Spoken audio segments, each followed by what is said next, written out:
So now we're going to move into TIM best practices.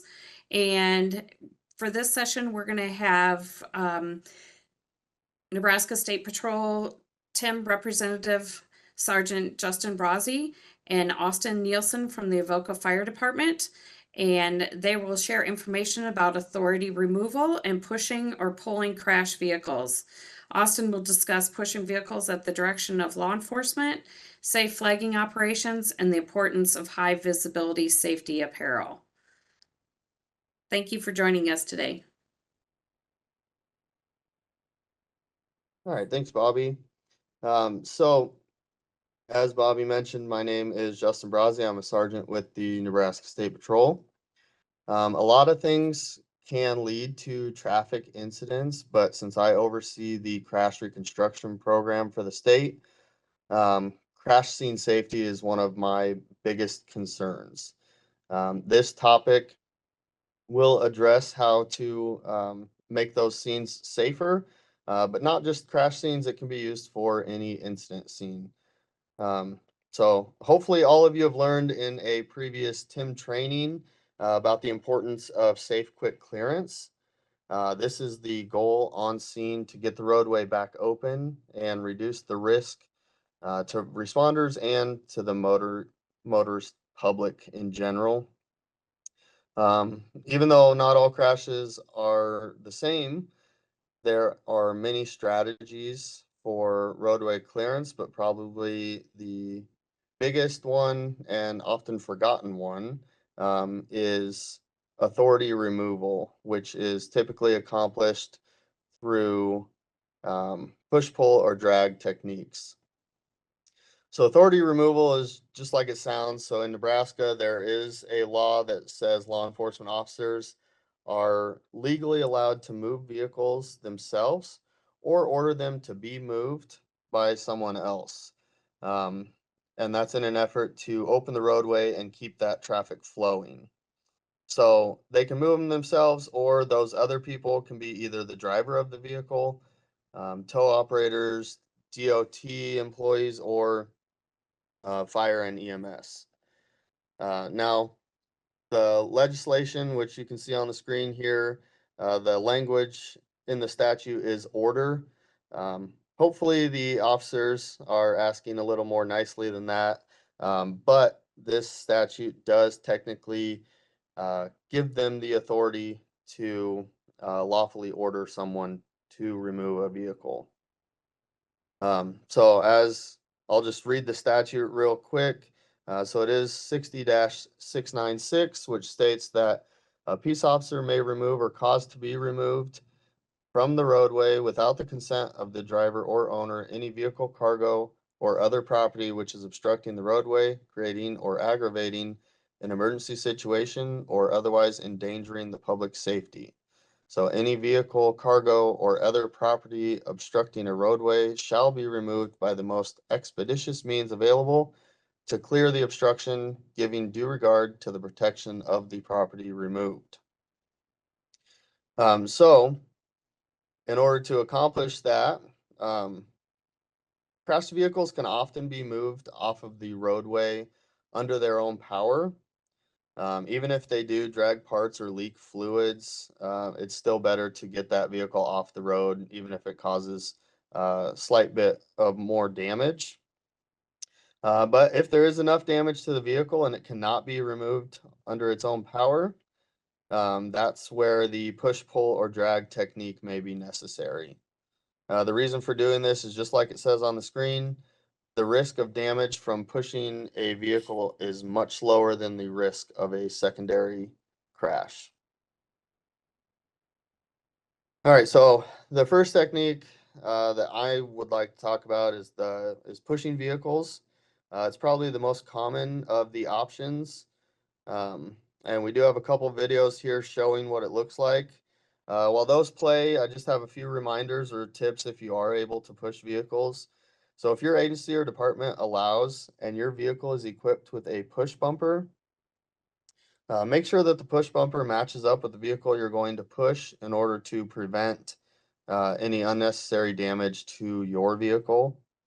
Prior to pushing, make sure you communicate with whoever's going to steer the vehicle being pushed. Make sure they know the destination that you want them to steer towards. Have them stay off the brakes until they reach that destination. And if they can, if the vehicle allows, make sure that they shift that vehicle into neutral just to make it a little easier for you to push it. Then for the driver of the vehicle that's doing the pushing, try to push in as straight of a line as possible. This avoids any unnecessary damage to your vehicle. If you do have to push around a curve or corner, speed up and give that other vehicle enough momentum, and then disengage and allow that other vehicle to navigate that curve or turn on its own. Then if you need to, you can re-engage and continue to push it in a straight line. Pushing those vehicles around a corner just adds a little extra risk of damage, and also you can actually end up inadvertently spinning that other vehicle out. All right, so then the other thing is you can pull or drag if you do have a tow rope or chain. This is a great way to either move vehicles a short distance or to upright a vehicle in order to push it a little bit further distance. For vehicles equipped with a push bumper, it is not recommended to use the push bumper as an attachment point for the tow ropes or chains, as this will likely bend or damage that push bumper. Instead, if your vehicle has some factory tow hooks or a hitch, use those points in order to hook up and pull those vehicles.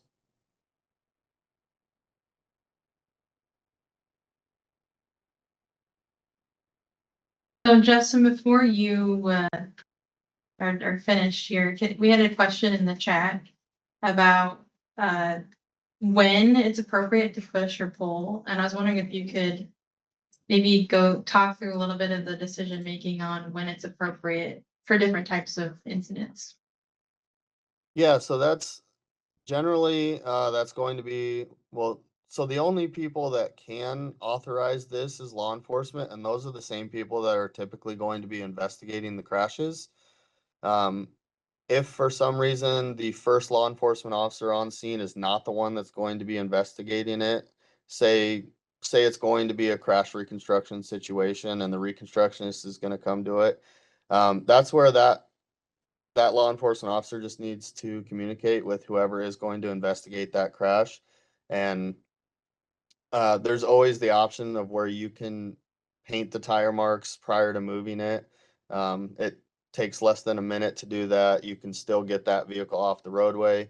And if they need to measure where the vehicle was, they can go back and measure those paint marks. So typically any scene, this is an option because we do have ways of still documenting where that vehicle was. But ultimately, it's probably going to come down to the opinion of whoever's investigating that crash, if it is a crash investigation. Okay, I think that answered that question. Thank you.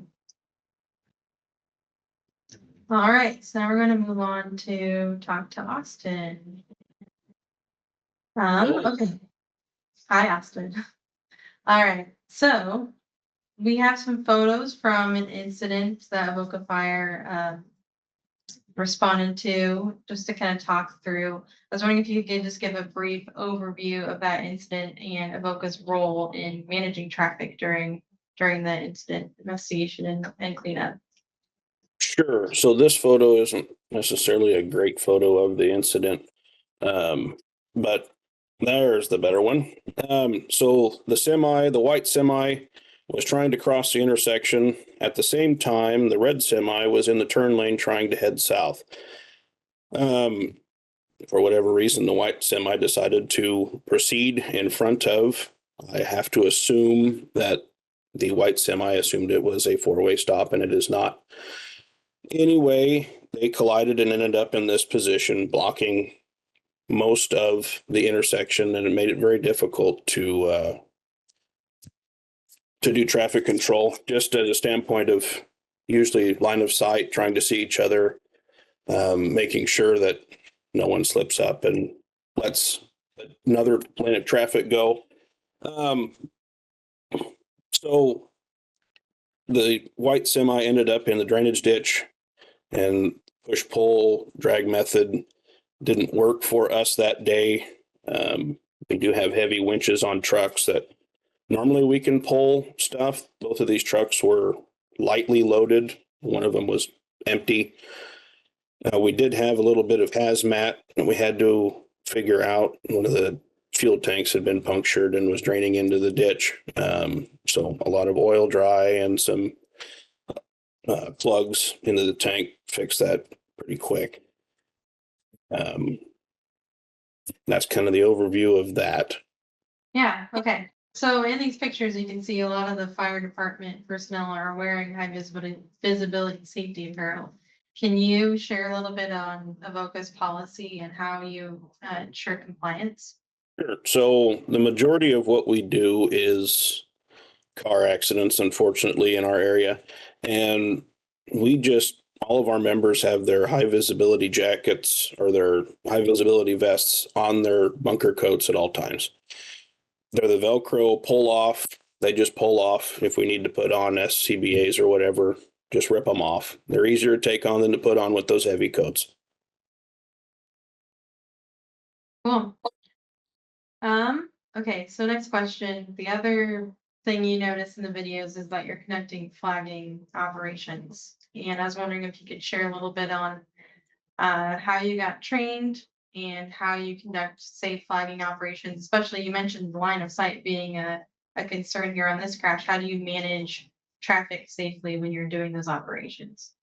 So in the beginning, we asked for DOT to come out. Of course, we had to wait for those folks to come from another location. And while we were waiting, we were conducting flagging operations.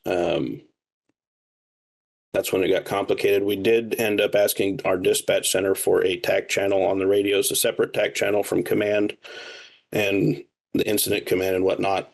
So that all the traffic incident control was on one channel and the flaggers were on another. So it was easier to communicate. We had north, south, east, west, kind of the easy directions. So we kind of just went around the circle, and that's how it worked out for us. Okay, and I see from the photos, how did you also consider vehicle positioning to help with that? Well, the east-west road is Highway 34, and on the west end of the intersection, there is a bit of a hill. We didn't do our best job that day of putting out our early warning devices. For whatever reason, we were low staffed. Anyway, we did position our apparatus on the west side just so that the vehicles coming from the west popped over the hill and saw the apparatus. Otherwise, the north-south roads have a stop sign already. Most of the traffic is expecting to stop already. And then we only had to worry about the westbound traffic, not the eastbound traffic. Perfect. And then I guess the last question, you talked a little bit about how you are supporting moving vehicles by polling. Can you talk a little bit more about the equipment that you guys have ready on your apparatus and how you facilitate that conversation to help? So on two of our apparatus and one of our mutual aid partners' apparatus, they have winches.